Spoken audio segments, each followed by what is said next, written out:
In this week's parasha, we learn that the Kohen Gadol, the high priest, used to show up at work with bells on, quite literally. He had bells on the bottom of that garment that he would wear in his role as the Kohen Gadol, as the high priest. And we learn in this parasha not only about the clothing of the high priest, the Kohen Gadol, but also all of these Kohanim, the Kohen Hedyot as well, the commoner priests, the regular priests.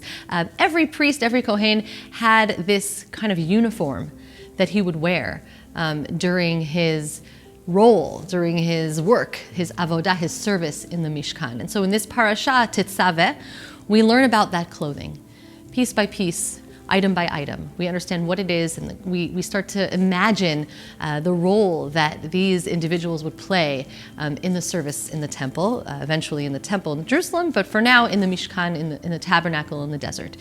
So last week we looked at the structures of this tabernacle. This week we're looking at the people, and by learning about the people, the Kohanim and the clothing that they would wear, maybe we can understand something about uniforms that we wear, clothing that we put on, whether it's a formal uniform or a role that we're playing, or maybe the clothing that we wear every day, and what we might be thinking about as we get dressed to go out into the world.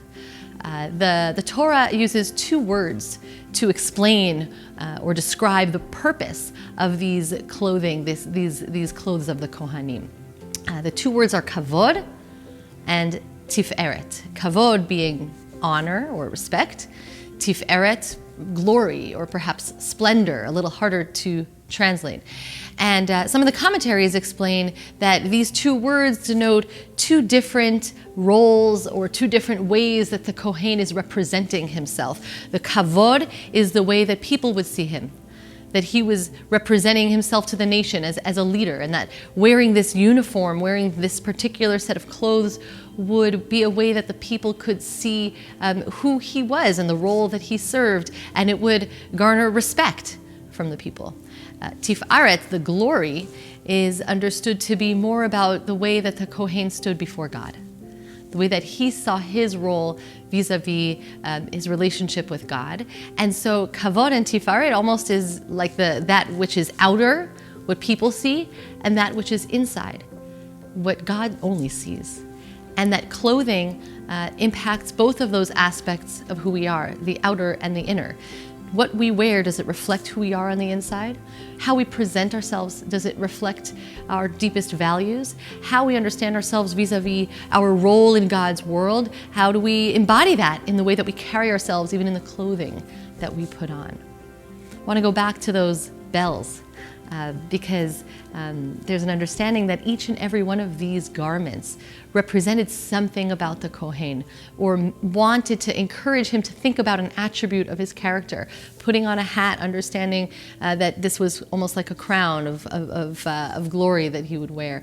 The bells in particular, there's a teaching about the bells from Rabbi Chaim of Brisk that understands the significance of the fact that you could hear the bells. If the Kohen was walking around doing his avodah, his very special service, and you could hear the tinkling of those bells at the bottom of the garment, Rabbi Chaim teaches that means that he wasn't speaking. That means that when he was performing this service, that means when he was praying to God, he wasn't praying out loud. That he carried himself in such a way of humility that all you could hear were the bells at the bottom of his garment. And that if he was making too much noise or taking up too much space or making this about his ego, then one wouldn't hear those bells.